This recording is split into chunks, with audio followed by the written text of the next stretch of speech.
ঠান্ডা, এখন 5 ডিগ্রির নিচে। 5 ডিগ্রি যখন টেম্পারেচার, তখন জল কামান ব্যবহার করেছে, লাঠিচার্জ আধা সামরিক বাহিনী মোতায়েন করেছে। কোনো অবস্থায় যেন কৃষকরা দিল্লিতে ঢুকতে না পারে তাদের রাজধানী।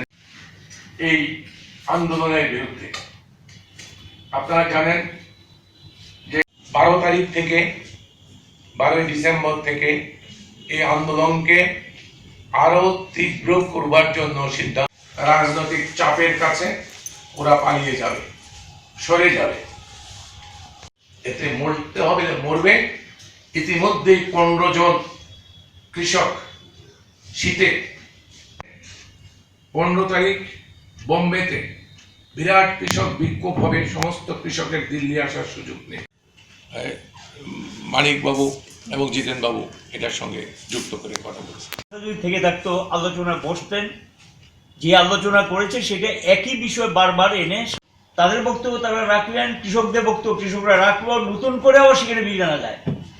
কৃষক সংগঠনগুলো যে আন্দোলন করছে, শ্রমজীবীরাও নানাভাবে আক্রান্ত। ইতিমধ্যে আপনারা জানেন 26 তারিখে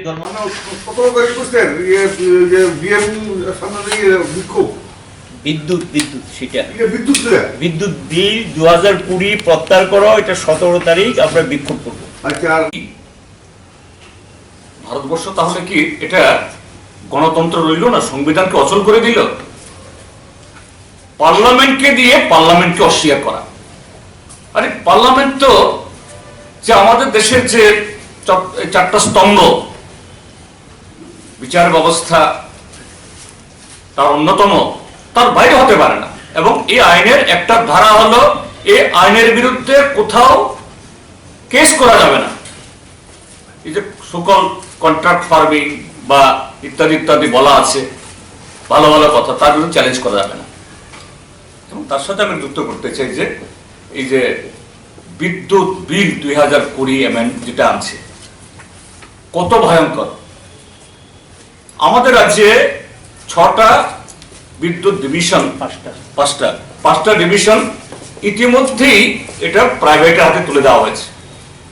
আমি সাবরুমের মানুষ, আমার বাড়ি সাবরুমে, সেখানে আমার বাড়ি আছে, আমাকেও বিল দিতে হয়।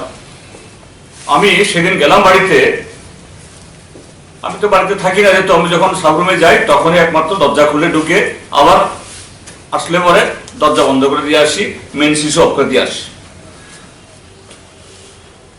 স্বাভাবিক কনজাম্পশন খুব কম হয়। এর আগে প্রতি মাসে 250 থেকে 300 টাকা বিল দিতাম। আমি গত মাসে একটা স্লিপ পেলাম এই যে প্রাইভেট সংস্থা, তার কাছ থেকে 4000 টাকার বিল, 4000 আমি আমার নামে। তারপর আমি ফোন করলাম সেখানে বিদ্যুৎ অফিসে, তো প্রাইভেট লোক বসছে, দেখলাম হিন্দিতে কথা বলে, স্বাভাবিক প্রাইভেট পার্টি বাইরের থেকে আসছে। আমি বললাম इसे कैसे इतना बिल हुआ? सर ये तो आपका पुराना सिस्टम चला गया, तो अभी जो बिजली आप देता है ये क्या नया बिजली देता है आप? पुराना बिजली और नया बिजली में क्या कोई फर्क है? नहीं सर, पहले तो ये कॉर्पोरेशन का साथ था, अभी ये प्राइवेट का हाथ, नया सिस्टम चला गया। এটা শুধু সাবরুমে আমার যে বাড়ির সে এলাকাতে নয়, সমস্ত এলাকাতে, বাকি 4টা ডিভিশন এলাকাতে খোঁজ নিয়ে দেখুন, মানে কারো কারোর বিল 95,000 96,000 অব্দি আসছে, লাখ টাকার উপরে আসছে। কোথায় নিয়ে যাচ্ছে তাহলে? অর্থাৎ মোদী সরকার যে কত ডিটারমাইন, সংসদকে শেষ করবে, সংবিধানকে খতম করবে, কৃষকদের সর্বনাশ করবে, শ্রমিকদের সমস্ত কৃতদাস বানাবে, আর আস্তে আস্তে কৃষি, বিদ্যুৎ, শিক্ষা সমস্ত কিছু এটাকে প্রাইভেট লিমিটেড কোম্পানির কাছে তুলে দেবে। আর তাদের কাছ থেকে তারা ওই ইলেকট্রাল বন্ডের নামে পয়সা নেবে, আর নানা কায়দা কানুন করে সরকারের থেকে এইভাবে এই দেশে একটা নতুন করে নামে স্বাধীন থাকবে, কিন্তু এই দেশের মানুষ হবে পরাধীন, পরাধীনতার শৃঙ্খল পরাবে। কাজে তার বিরুদ্ধে শুধু দিল্লিতে কৃষকরা লড়াই করবেন, আমরা চুপ করে বসে থাকতে পারি না। আমরাও আপনার কর্মসূচি শুনেছেন, এবং তার সাথে আমি আরেকটা আহ্বান জানাই যে সংযুক্ত কৃষক মোর্চার তরফ থেকে আহ্বান জানানো হয়েছে জিওর সমস্ত পণ্য বয়কট করার জন্য। আমাদের রাজ্যে সেরকম ভাবে জিও সিম বা ইত্যাদি ছাড়া তেমন কিছু নেই। আমরা আহ্বান জানাবো যারা ইতিমধ্যে জিও সিম টিম নিয়েছেন, হয়তো এখন হঠাৎ মানে ডিসকানেক্ট করে দিলে পরে, ফেলে দিলে পরে, তাইলে আবার নতুন নাম্বার করতে অসুবিধা হবে, আমি এটা বলছি না। কিন্তু ত্রিপুরাবাসীর কাছে আমাদের তরফ থেকে আরো নতুন করে কোনো জিও সিম নেবেন না, জিওর কোনো প্রোডাক্ট নেবেন না। কারণ আপনারা দেখেছেন জিও শুরুতে প্রথম 3 মাস, তারপরে আরো কয়েক মাস আমাদেরকে ফ্রি দিয়েছিল। এখন বাকি সমস্ত যে প্রাইভেট যে সার্ভিস প্রোভাইডার, এদের সর্বনাশ করে দিয়ে, এদের চাঙ্গ তুলে দিয়ে এয়ারটেল, ভোডাফোন, আইডিয়া, বিএসএনএল আর এমটিএনএল তো শেষ। এখন সব জিও জিন্দাবাদ। অর্থাৎ এখন তাদের বিল কয়েক মাস আমাদেরকে মাংনা খাওয়ালো, এখন সব আদায় করে নিচ্ছে। তো এইভাবে সমস্ত বাজার দখল করছে। আপনারা আজকে পত্রিকাতে, আপনাদের কোন পত্রিকা দেখেছেন হরিয়ানাতে যে এই APMC, agriculture produce marketing corporation ভাঙলে পরে, ভাঙলে পরে প্রাইভেট কোম্পানি পণ্য কিনবে, আদানি, তাকে হরিয়ানা সরকার এই আইন তৈরি হবার 6 মাস আগে 50,000 হেক্টর জমি তাকে দিয়েছে গোডাউন তৈরি করার জন্য। অর্থাৎ কিভাবে কর্পোরেটদের সাথে যোগ সাজস করে এরা এই পদক্ষেপ নিচ্ছেন, একদম সমস্ত ঘটনাগুলো মিলে যাচ্ছে। আর বাছাই করা হয়েছে কোন সময়? যখন প্যান্ডেমিক, যখন এই কি বলে এসেনশিয়াল কমোডিটিস বা এই যে নতুন ধারা, এই ধারায় যখন সারা দেশ 144 ধারায় কোনো মিছিল করা যাবে না, মিটিং করা যাবে না, এই সুযোগ এমন সময়তে আইন তৈরি করে দাও, এটা শ্রম আইন বাতিল করাই হোক বা এই ক্রিশ্চিয়ান চাপিয়ে দেওয়া, মানুষ রাস্তায় নামতে পারবে না। তার বিরুদ্ধে এই লড়াই কৃষকদের লড়াই না, এটা কৃষকদের লড়াই না, এই লড়াই এই দেশের 138 কোটি মানুষের লড়াই, জনতার লড়াই, সবার লড়াই।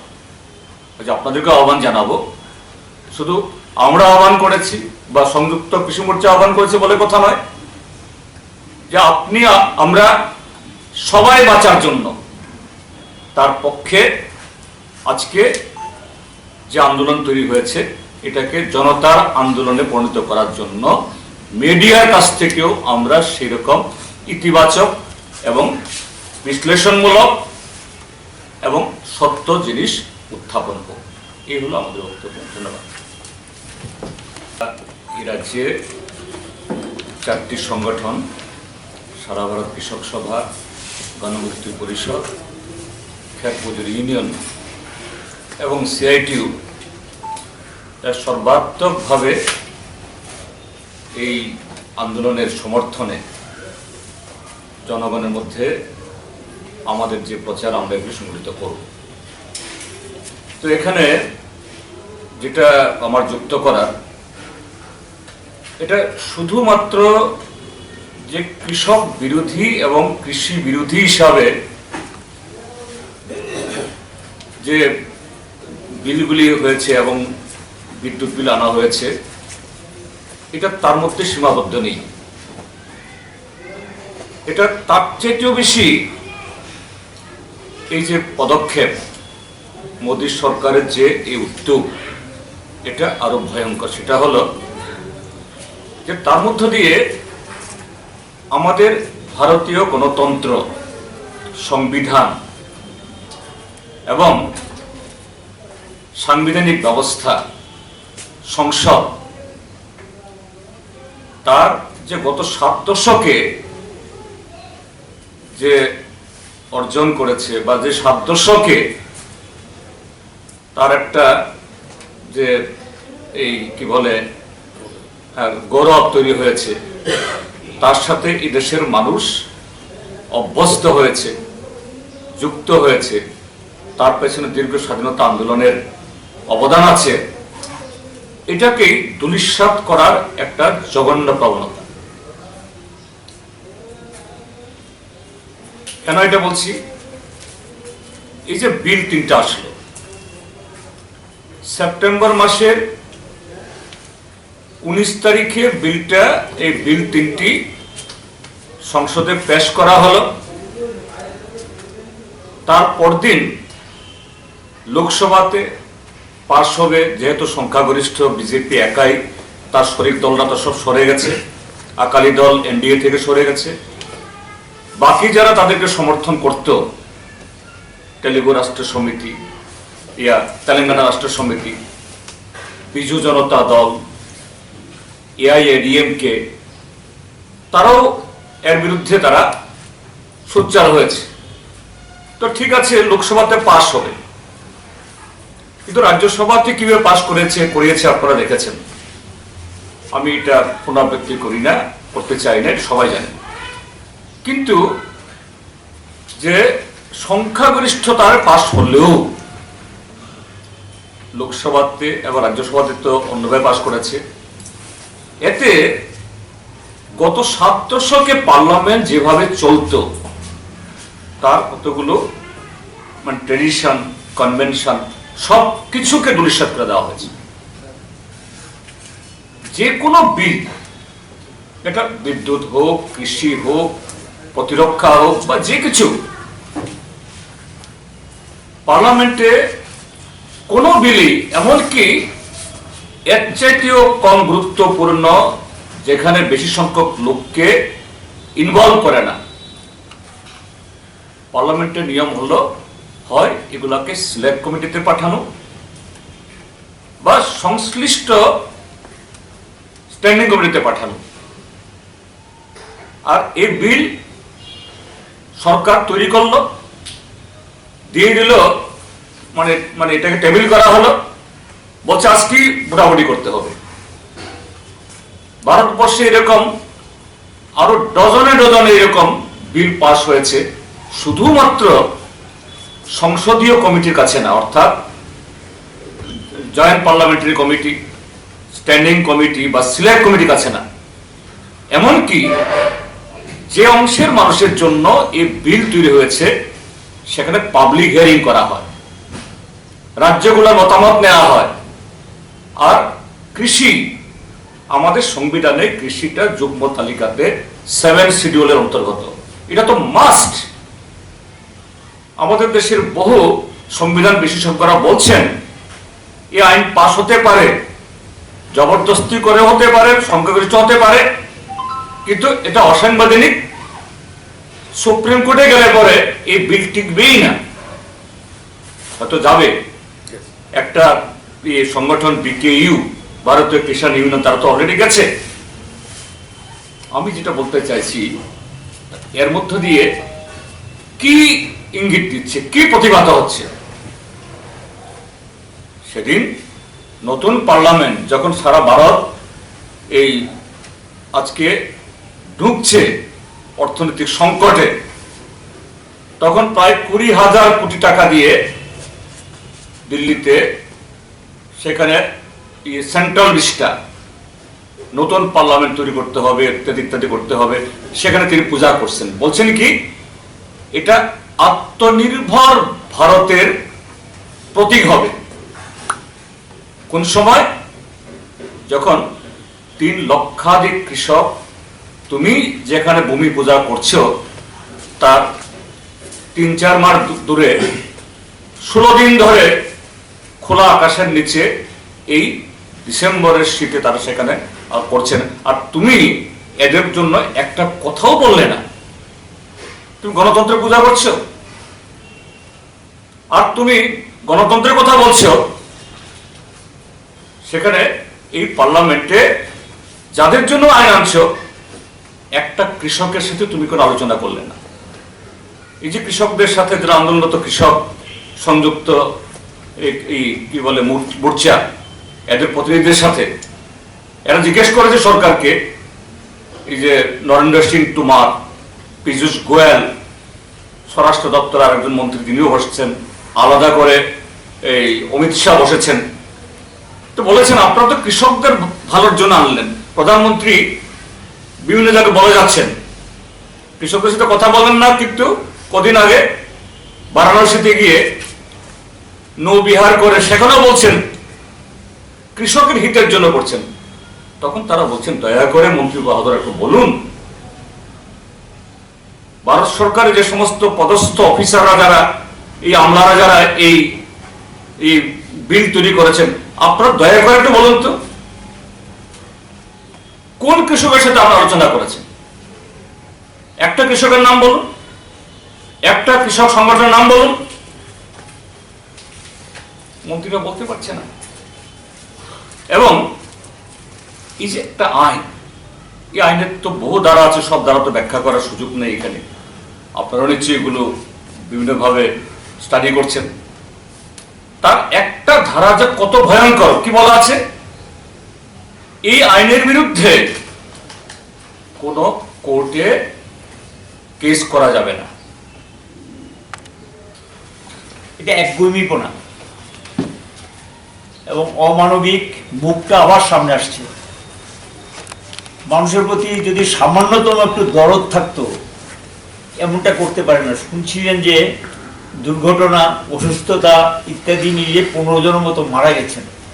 প্রচণ্ড শীত চলছে এবং তিনি প্রধানমন্ত্রী, বিশেষ করে দেশের প্রধানমন্ত্রী এবং যে দলটা দেশে এখন শাসন করছেন, তারা কৃষকের স্বার্থের পরিপন্থী, শ্রমজীবীদের স্বার্থের পরিপন্থী এবং গরিব মানুষের স্বার্থের চরম পরিপন্থী। এটা তাদের কাজের মধ্য দিয়ে বারবার প্রকাশিত হয়েছে। একটু ধৈর্য থাকা উচিত, মন মানসিকতা একটু পরিবর্তন হওয়া উচিত। মানুষের প্রতি ভালোবাসা যদি থেকে থাকতো, আলোচনায় বসতেন। যে আলোচনা করেছে সেটা একই বিষয়ে বারবার এনে সামনে উপস্থাপিত করছেন। বিলটা প্রত্যাহার করে কথা বলতে পারতেন, কোনো অসুবিধা নেই। তাদের বক্তব্য তারা রাখলেন, কৃষকদের বক্তব্য কৃষকরা রাখলো, নতুন করে আবার সেখানে বিল আনা যায়। কিন্তু বিলটা রেখে যেটা বলছেন এটা আর কিচ্ছু না, এটা আবার মানে দেশের মানুষকে বোকা বানানোর চেষ্টা। আমরা এবং কৃষক সংগঠনগুলো যে আন্দোলন করছে, শ্রমজীবীরাও নানাভাবে আক্রান্ত। ইতিমধ্যে আপনারা জানেন 26 তারিখে ধর্মঘটের কথা বলছে। 25 কোটি লোক পরোক্ষ এবং প্রত্যক্ষভাবে অংশ নিয়েছে এই ধর্মঘটে। এটা ঐতিহাসিক ধর্মঘট। 8 তারিখে তার প্রভাব আরো বেশি করেছে। কিন্তু এর থেকে একটা শিক্ষা তারা নিতে পারতেন এবং কথাবার্তা বলে সমস্যাটার সমাধান করতে পারতেন। একটা ব্যাপক ঐক্য শ্রমজীবী এবং কৃষকদের মধ্যে গড়ে উঠেছে।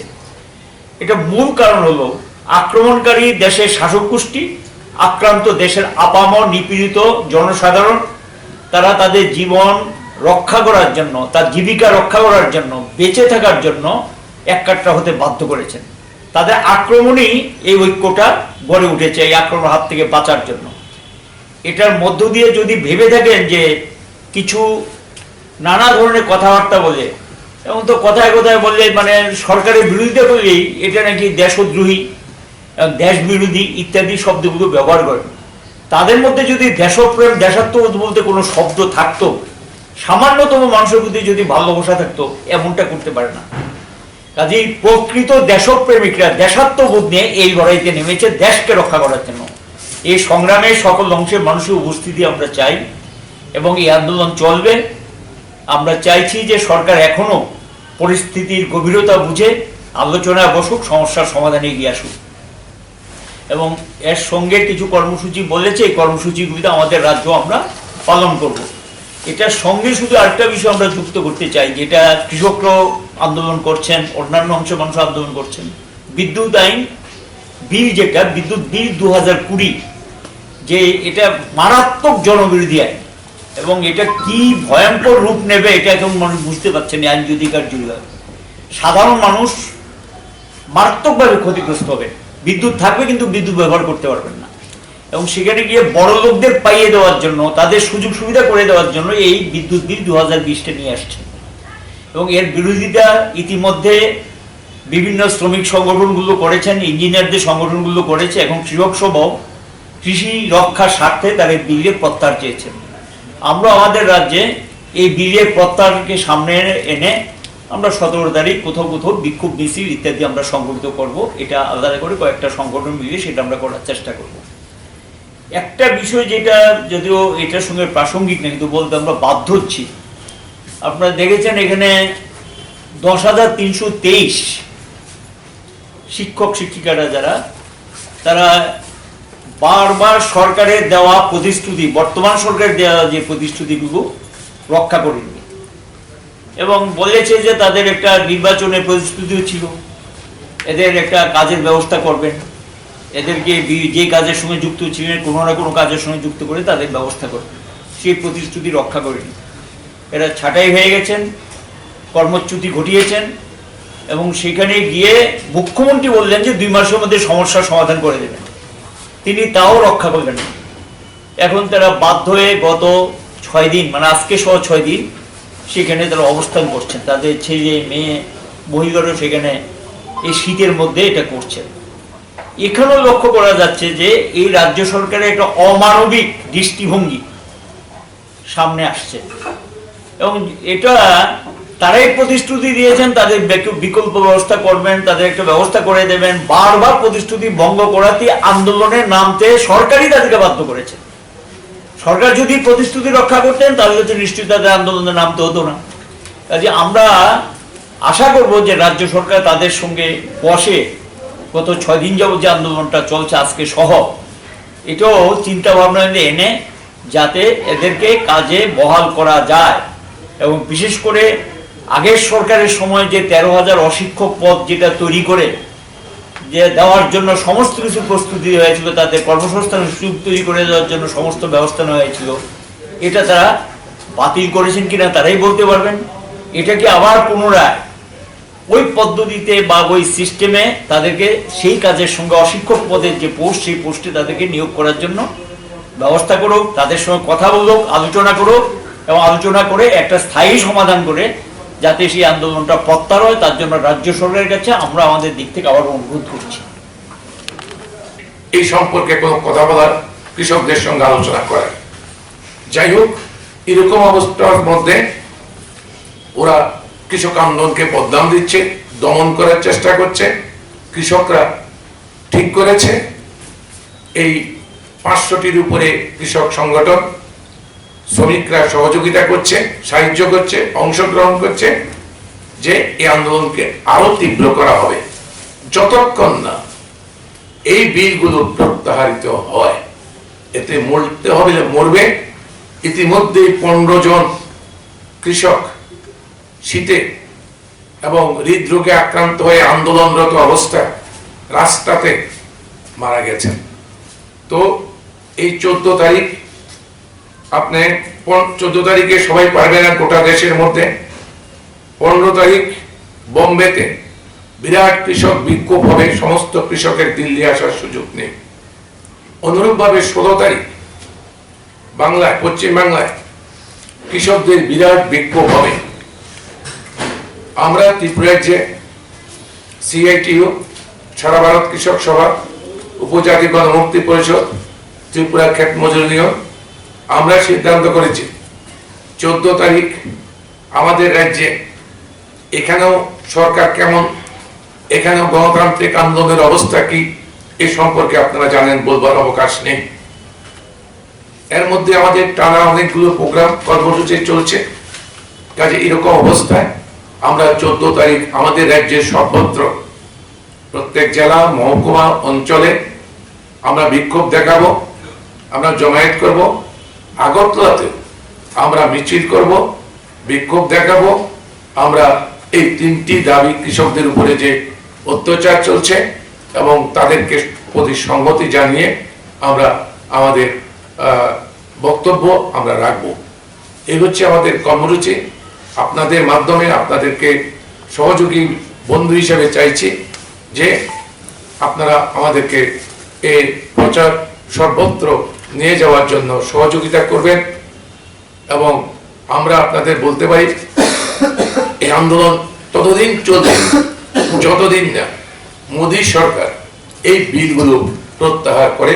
তাতে শহীদের মৃত্যুবরণ করতেও কৃষকরা রাজি আছে। সৈন্যবাহিনী দিয়ে একে মোকাবিলা করা যাবে না। মানিক বাবু এবং জিতেন বাবু এটার সঙ্গে যুক্ত করে কথা বলছেন। পাঞ্জাব কৃষি বিশ্ববিদ্যালয়ের নামটা কি? ওনার নাম হচ্ছে ভরিন্দর পাল সিং। বরিন্দর পাল সিং। ভিএইচ। অন্যান্য পেশায় নিযুক্ত যারা, তারা সমর্থনে এগিয়ে এসছেন। আমাদের দেশের যারা বিভিন্ন ক্ষেত্রে সেলিব্রিটি, যারা জাতীয় পুরস্কার ইতিমধ্যেই ভারত সরকার থেকে পেয়েছেন, তারা প্রত্যাখ্যান করেছেন সে পুরস্কার দিয়ে দেওয়ার জন্য। গতকাল পাঞ্জাব বিশ্ববিদ্যালয়ের প্রিন্সিপাল, কৃষি বিশ্ববিদ্যালয়ের প্রিন্সিপাল, ওনাকে fertiliser association of India golden jubilee পুরস্কারে ভূষিত করবার জন্য অনুষ্ঠান ডেকেছিল। উনি সেই অনুষ্ঠান মঞ্চে এসে মন্ত্রীর হাত থেকে পুরস্কার নিতে অস্বীকার করে প্রধানমন্ত্রীর উদ্দেশ্যে একটা চিঠি দিয়ে গেছেন এবং সেই মঞ্চকে ব্যবহার করে বলেছেন, কৃষকদের বদনাম দেবেন না, তাদের দাবিগুলো মেনে নিন। আন্তর্জাতিক স্তরেও তার প্রতিক্রিয়া ইতিমধ্যে আরম্ভ হয়েছে। সমস্ত মানুষ, কৃষকরা দিল্লি যেতে পারবেন না। কোভিড-19 সুযোগ গ্রহণ করেছে বিপর্যয় মোকাবিলা আইন, সম্পূর্ণ অগণতান্ত্রিক অসাংবিধানিক ভাবে আইনগুলো পাশ করেছে এবং দমন করারও একইভাবে চেষ্টা করছে। মিথ্যা মামলা দিচ্ছে নেতাদের বিরুদ্ধে, এখন কুৎসা ছড়াচ্ছে। গতকালও মন্ত্রীরা সাংবাদিক সম্মেলন করে বলেছে, সমাজ বিরোধী শক্তি এই আন্দোলনে জড়ো হয়েছে। আমি বলছিলাম 12 তারিখ থেকে আন্দোলনে আরো জোরদার হবে। 12 তারিখ থেকে ঘোষণা হয়েছে দিল্লির পার্শ্ববর্তী রাজ্যগুলো, যারা এখনো দিল্লি আসার সুযোগ আছে, চারদিক থেকে দিল্লিকে অবরোধ করো এবং সমস্ত টোল প্লাজা দখল করে দাও, কোনো ট্যাক্স দেওয়া হবে না সরকারকে। আর 14 তারিখ গোটা দেশে কৃষকরা যারা আসতে পারবেন না দূর দূরান্তের দূরের রাজ্যের গুলো, 14 ডিসেম্বর আগামী তোমাদের রাজ্যে আন্দোলন বিক্ষোভ সংগঠিত করো। এই সরকার কেন করছে? আইনগুলো কেন করেছে? কৃষিতে উদারীকরণের নীতিগুলো প্রয়োগ করবার ফলে আজকে কৃষকের যে দুর্দশা, এটা আমরা দীর্ঘদিন যাবৎ বলে আসছি।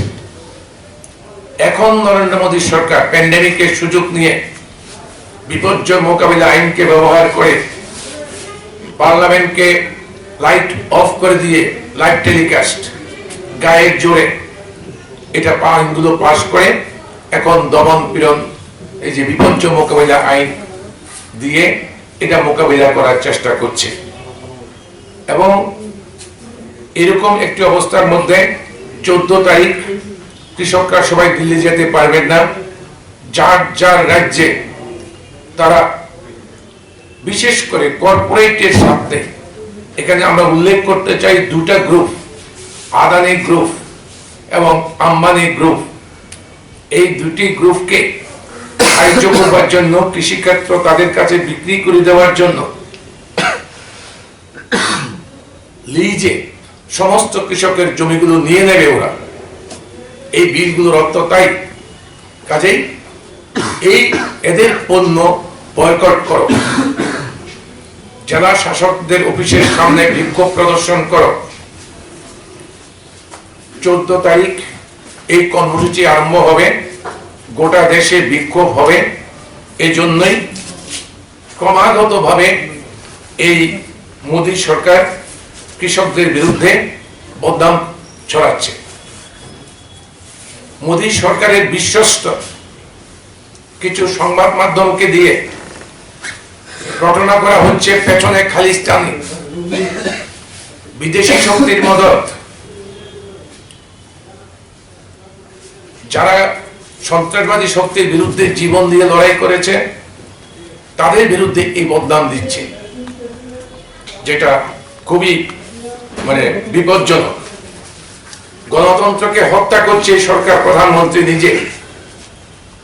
আমাদের দেশের সংবিধানকে, গণতান্ত্রিক প্রজাতন্ত্রের যে সংবিধান, তাকে পিষিয়ে মারছে। অথচ উনি মহা ধুমধামে যজ্ঞ করছেন ভারতবর্ষের নয়া পার্লামেন্ট ভবন উদ্বোধন করার জন্য যজ্ঞ করছেন উনি। ত্রিপুরা খ্যাত মজুর ইউনিয়নের পক্ষ থেকে আপনাদের আমন্ত্রণ জানিয়েছিলাম। আপনারা সকলে এটা জানেন যে আমাদের দেশব্যাপী স্বাধীনতা উত্তর ভারতে বৃহত্তম কৃষক আন্দোলন চলছে। 26 নভেম্বর সংবিধান দিবস। সেই সংবিধান দিবসে কৃষকরা সংযুক্ত কিষাণ মোর্চা, তাতে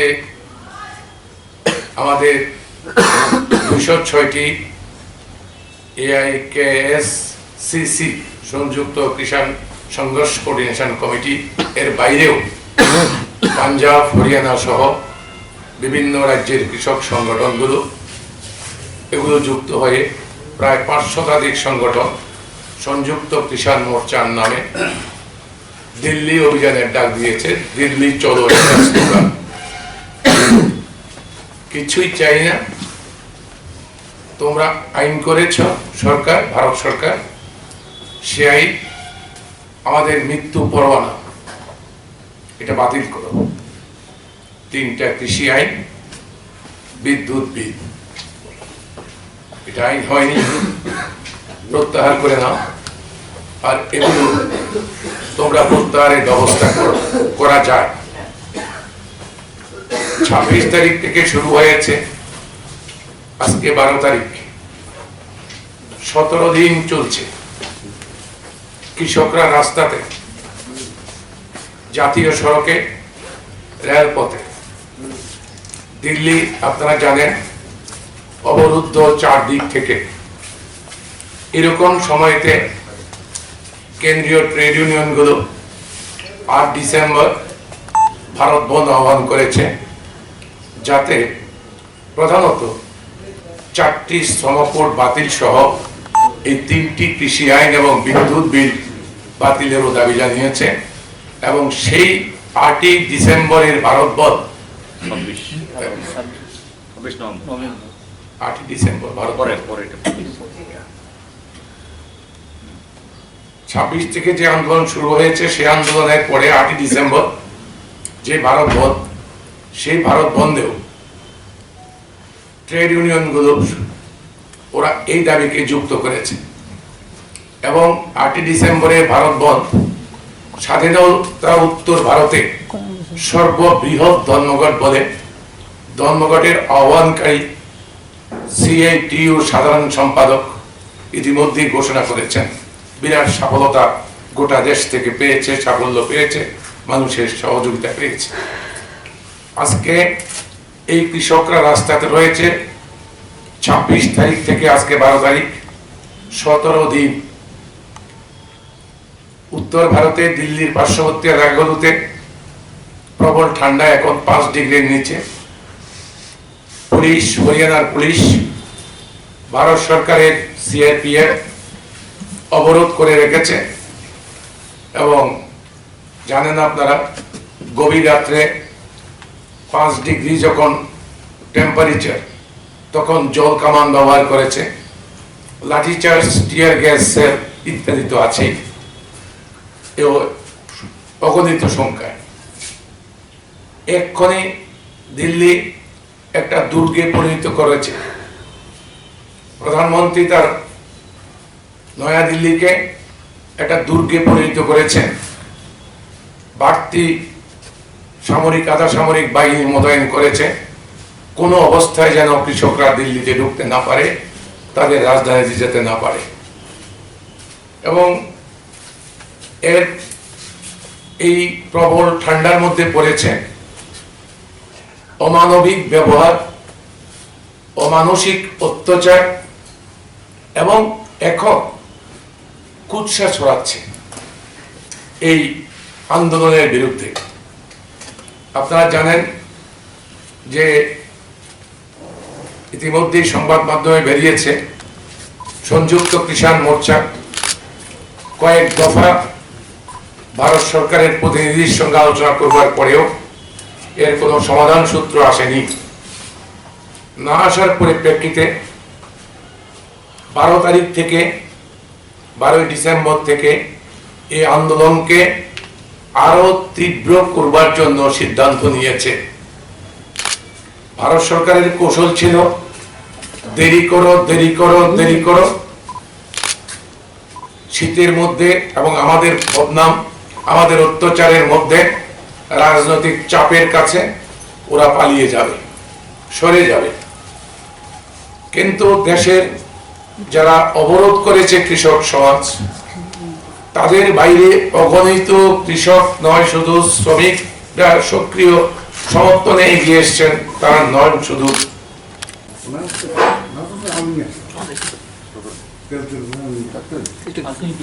বাকি আছে